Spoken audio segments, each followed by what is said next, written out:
We are well connected. Not necessarily in terms of wealth or prestige or influence, but related to having immediate access to virtual friends, information, ideas, videos, photos, news, whatever. So much more. Yes, we are very well connected. When we think of mere decades ago, a time before the internet and cell phones, and before that, a time when television offered 3 whole channels to its viewers, and before that, a century before that, before now, there was no television. Truly, we are very well connected to our global community.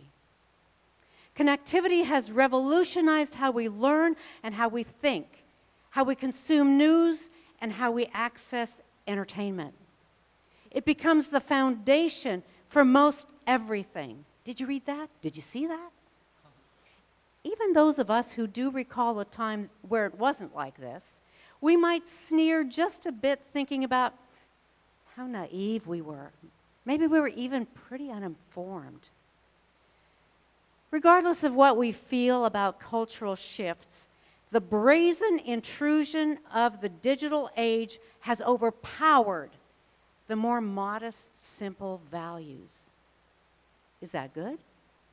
Is that bad? Or is the digital revolution neutral? It is what it is. We are all hard-pressed to make an objective assessment because we either know no other life or we are tempted to succumb to nostalgia.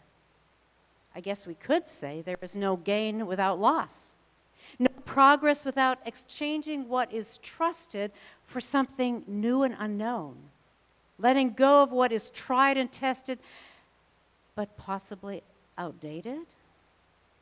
Rather, we reach for the modern solution. We're tempted to live day after day, never taking time to slow down, turn off all distractions, to breathe deeply, and to think, to assess who we are, where we've been, and where we're going. In the few verses immediately before the ones that Amy read, the word remember is used twice, and recognize is used once, just in a few verses. Those words have something in common. Both require intentionality. Remembering and reflection doesn't just happen on the run. We often can't crowd it into that already busy mental space. We're often in hot pursuit of the latest news, what so-and-so has posted, the videos, the gadgets we can find. The incessant demands of our life keep us running until we drop. It's no wonder that meditation has become very popular. As a culture, we need to relearn to be still and to reflect. In this Micah text, God calls the ancient Hebrews to take note of exactly what happened to them in the past and how their history must be understood. And then God lists all of the things the Hebrews have allegedly already engaged in, or at least contemplated, in trying to appease their deity. The people have already bowed down to God. They brought burned offerings, meaning essentially what was really valuable to them, they've given up, hoping to gain favor. And it seems that the Hebrews even considered sacrificing their own offspring for the crimes that they had committed. Imagine the lengths to which people go trying to appease their deity. Essentially, Yahweh asks for just a few things that strike us as very modest, too humble, not really noteworthy in the least. I, Yahweh, have told you what is good and what I require of you. Do justice, love kindness, and walk humbly with your God. What? That's it? There's nothing more to that? We thought we had to create all kinds of do's and don'ts and place conditions on being accepted and make our own lives essentially miserable. Somehow that would seem much more altruistic, something we could accomplish so that we could feel accepted, in right standing, loved. It seems that the ancient Hebrews have just how much Yahweh had invested in them, bringing them out of some pretty sticky situations. Here are some of the words Yahweh speaks earlier in that chapter. I brought you up out of the land of Egypt. I redeemed you from the house of slavery. I sent Moses and Aaron and Miriam to go before you. My people remember what Moab's king had planned, and how Balaam, who was a highly controversial prophet, how Balaam answered that king. Now, without going into details, all of those historical events were once current, lived experiences of this community. They would have known everything that God was talking about. The underlying point was Yahweh has kept the divine side of the covenant. The people have not kept theirs. Their history had been cyclical at best. Faithfulness, unfaithfulness, forgetfulness, straying from God's command, divine reckoning, and then a return to faithfulness. That's how it went. We might think we're very different from that, but actually we're pretty similar. We may feel that we're consistently faithful, doing what is just and kind and humble, only to be short when we take the time to remember and to reflect. It's actually good to do that. Recognizing shortcomings does not relegate us to the camp of guilty or unfaithfulness, but it opens the opportunity to reassess and to course correct. Where have we also forgotten how God has carried us when we were in a difficult place? Where have we tested God's patience as we used to? We grabbed this tool and that tool and this gadget and this idea and tried to invoke divine favor somehow.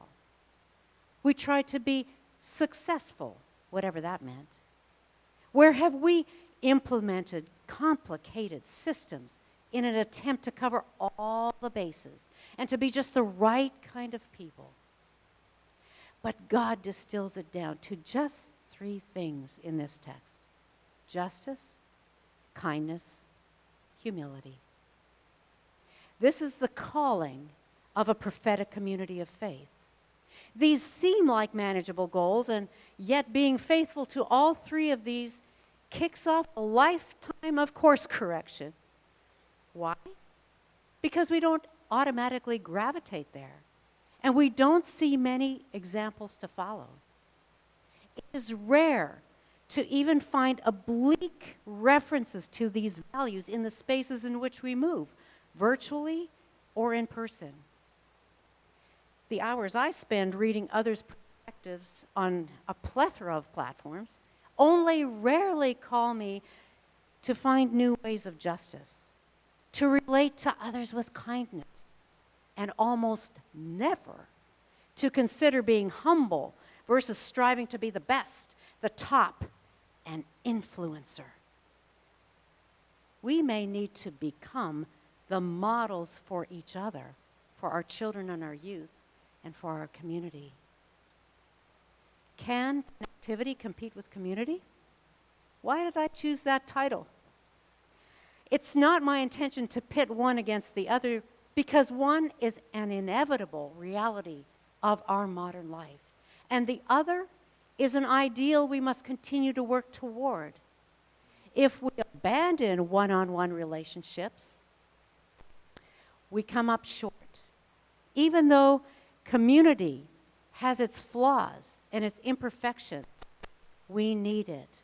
Belonging and meaning, which are basic needs to all humans, are accessible only through relationships we cultivate and nurture. So why can I be so emphatic about this? The research on the one hand and our lived experience on the other bears it out. Research is as disparate as Dr. Brene Brown, who has spent her career on topics such as courage, connection, and leadership, and Dr. Vivek Murthy, who has served 2 terms as U.S. Surgeon General. They both agree that we live with a high degree of loneliness and isolation. The outbreak of COVID-19 has intensified this. Even though we have access to very specialized tools which help us cope. As a congregation, we remember all too well that our worship and our interaction was almost exclusively on Zoom.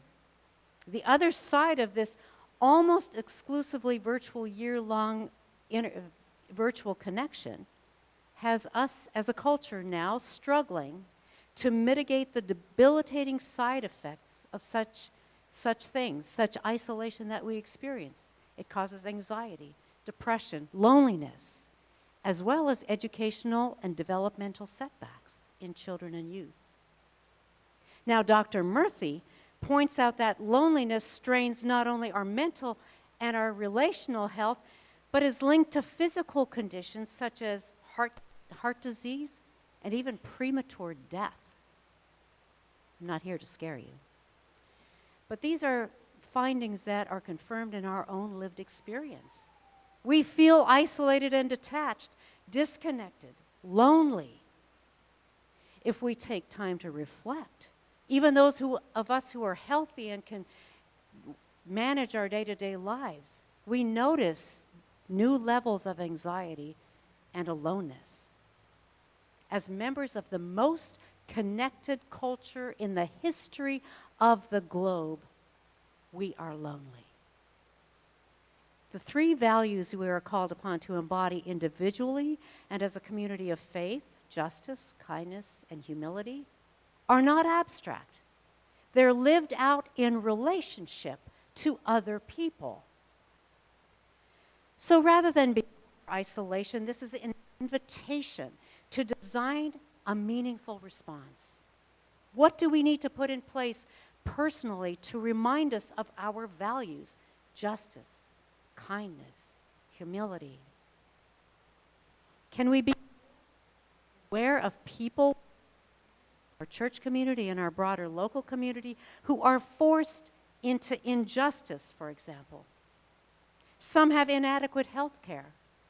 Others are treated as people that are of lesser value, and we can find examples of that if we read the local newspaper. Still others are severely limited in where they can live because of cost. How can we further justice? And where is our kindness needed?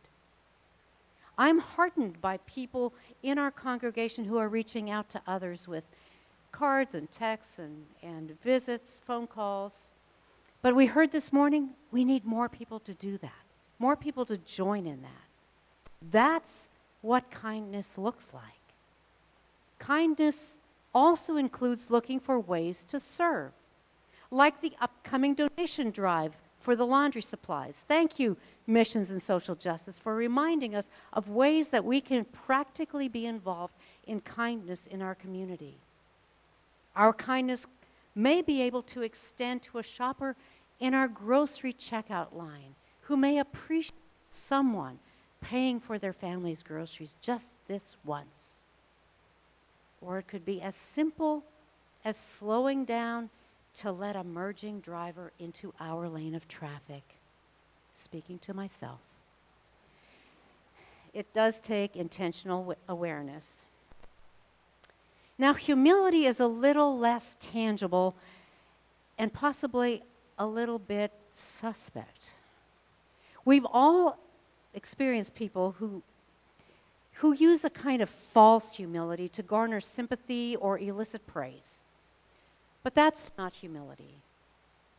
In a December 2018 issue of the CEO magazine, business mentor John Drury writes, "Far from being a weakness, humility is the necessary foundation for healthy self-respect that leads to the strength required to be a secure leader, or person, or teacher, or partner. all of us, end quote. Drury then goes on to build a case for humility based on Brené Brown's extensive research on vulnerability. Now, Brown argues that vulnerability is not weakness, but instead is an accurate measure of courage. Drury applies the same findings to humility, stating, it takes humility and courage to set out in new directions with a commitment to learning and working it out as we go, without being certain about the goal or the journey, end quote. And that reminds me of the work of the Mixed Use Research Task Force, researching new direction with a commitment to learning and working it out as we go. Humility leads to curiosity, Drury says. Humility leads to openness. Humility leads to collaboration. Living humbly is also characterized by asking for help. We're not self-reliant, at least we need not be. And there will come a point in our life where all of us will need to reach for independence because it will be required of us. Seeking help can come in numerous forms. It can be something like reading a book, talking with a therapist, enrolling in a course, asking for another person's perspective, and being open to receive help for tasks and projects. So, can connectivity compete with community? Not really. But when we see them as two non-competing resources in our lives, we can make decisions that help us become more whole people. We are urged to reflect and course correct. We can intentionally limit the time we spend with one thing and choose to invest it in another. Since belonging and meaning are accessible only through relationships, we can choose to cultivate and nurture them. We can recognize the three values of justice, kindness, and humility as tangible factors which can be learned and practiced. We can then design our personal lives and our shared community experience to increasingly reflect these values. Being a prophetic faith community calls for courage and for an openness to learn. I invite you to join in designing a more just, kind, and humble world.